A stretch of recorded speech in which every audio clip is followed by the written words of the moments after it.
গত শতকের 60-এর দশক পর্যন্ত যাত্রা জগতে ছিল পুরুষ রানীদের যুগ। 60-এর দশকের শুরু থেকেই ধীরে ধীরে যাত্রায় মহিলা অভিনেত্রী প্রবেশের হার বাড়তে থাকে। ধীরে ধীরে কমতে থাকে পুরুষ রানীদের কদর। নারী চরিত্রাভিনয় ছেড়ে কেউ পুরুষ চরিত্রে অভিনয় করতে থাকেন, কেউ বা হয়ে ওঠেন যাত্রা দলের দক্ষ ম্যানেজার। আজ বলবো যাত্রার বিখ্যাত পুরুষ রানী শতদল রানীর কথা। শতদল রানীর আসল নাম সুনীল কুমার মাইতি। হাওড়া জেলার বাগনানের কলেজ রোড সংলগ্ন খালোর গ্রামে গণেশচন্দ্র মাইতির পুত্র সুনীল কুমার মাইতির জন্ম হয় 12ই মার্চ 1933 সালে। অল্প বয়সেই মা বাবাকে হারান তিনি। পড়াশোনা বেশি দূর এগোলো না। সেন্ট্রাল এক্সাইজে কাজ পেয়েছিলেন, কিন্তু কাজে মন টিকল না তার। নিউ রয়্যাল বিনাপানির তৎকালীন ম্যানেজার গৌর বর্মনের সূত্রে যাত্রায় যোগ দিলেন। প্রথম খ্যাতি পেলেন এই দলেই অনিলাভ চট্টোপাধ্যায়ের রঘু ডাকাত পালায় সুজাতা চরিত্রে। রঘু ডাকাতের অভিনয় করতে নারায়ণ ভট্টাচার্য ওরফে রূপকুমার। তিনি সুনীল মাইতি নাম পরিবর্তন করে রাখলেন শতদল রানী। নিউ রয়্যাল বিনাপানি অপেরায় 3 বছর অভিনয় করেন। তারপর একে একে যোগ দেন নবরঞ্জন অপেরা, ভারতীয় অপেরা, নিউ আর্য অপেরা, ধৃতশ্রী নাট্যশিল্পম, নট্য কোম্পানি ইত্যাদি দলে। পেশাদার দলে যোগদানের পূর্বে ননীবাবুর মিনার্ভা অপেরায় বেশ কিছুদিন ঠিকই অভিনয় করেছিলেন শতদল রানী। শতদল রানী অভিনীত উল্লেখযোগ্য যাত্রাপালাগুলি হল রঘু ডাকাত, সুভদ্রা হরণ, বিদ্রোহী সন্তান, চণ্ডীমঙ্গল, খেলাঘর, যাদের দেখে না কেউ, চন্দ্রনাথ, লালন ফকির, বিন্দুর ছেলে, বর্গি এলো দেশে, রাইফেল, জীবন মরণ, সাধু তুকারাম, ভক্ত হরিদাস, নাগকন্যা, রক্তের টান, দুর্গেশ নন্দিনী, শ্রীরামকৃষ্ণ সারদামণি, রাজা কংস, নবাবী পাঞ্জা, গঙ্গা থেকে বুড়িগঙ্গা, বাসব বিদায়, জন্মের অভিশাপ ইত্যাদি। রাইফেল পালায় সৌদামিনীর চরিত্রের অভিনয়ের গুণে সেই পালা মাইলস্টোন হয়ে রয়েছে। বর্গি এলো দেশের অভিনয়ের পর উৎপল দত্ত গ্রিন রুমে এসে তাকে জড়িয়ে ধরেন। তার পুরুষ রানী হিসেবে শেষ অভিনয় নিউ রয়্যাল বিনাপানি দলে জীবন মরণ পালায়।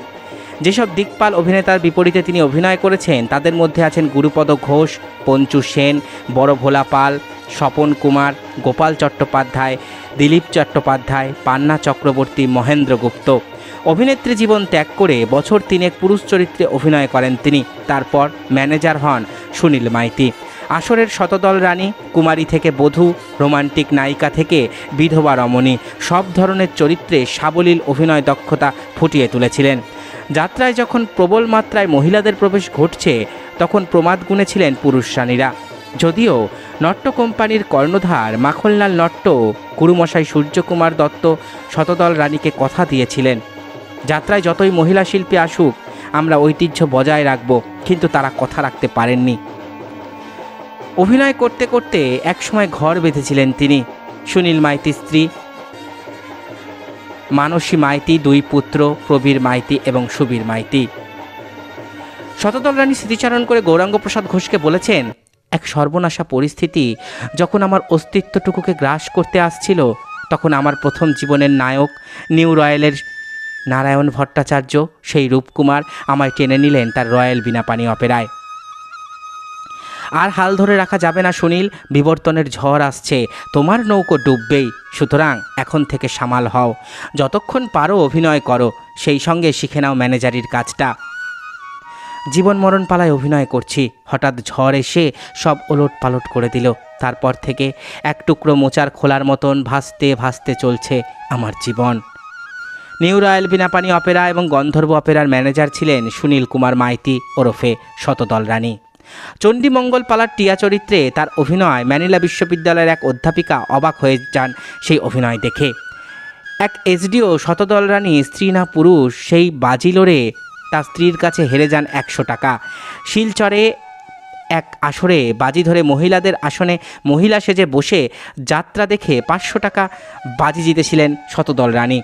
নরেন্দ্রপুর রামকৃষ্ণ মিশনে নট্য কোম্পানির বিন্দুর ছেলের পিসিমার চরিত্রে অভিনয় করার সময় তার অভিনয় এতই জীবন্ত হয়ে উঠেছিল যে মহারাজরা যাত্রা বন্ধ করে দেন এবং মিশনে মহিলা শিল্পী দিয়ে অভিনয় করা হচ্ছে বলে নট্য কোম্পানিকে দোষারোপ করা হয়। শেষমেশ শতদল রানী তার পরচুলা খুলে প্রমাণ দেন তিনি পুরুষ, তিনি মহিলা নন।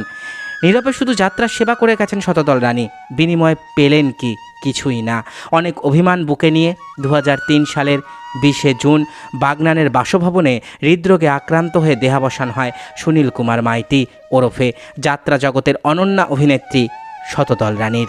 এতক্ষণ আপনারা শুনলেন যাত্রা অভিনেত্রী শতদল রানীর বর্ণময় জীবন বৃত্তান্ত। আশা করি ভিডিওটি আপনাদের ভালো লেগেছে। আমার চ্যানেলের ভিডিওগুলো যদি আপনাদের ভালো লাগে তাহলে অবশ্যই চ্যানেলটি সাবস্ক্রাইব করুন, পাশে থাকা বেল আইকনটি ক্লিক করে দিন যাতে পরবর্তী ভিডিও নোটিফিকেশান খুব তাড়াতাড়ি আপনাদের কাছে পৌঁছে যায়। আজকের মতো এখানেই শেষ করছি। ভালো থাকবেন সবাই। নমস্কার।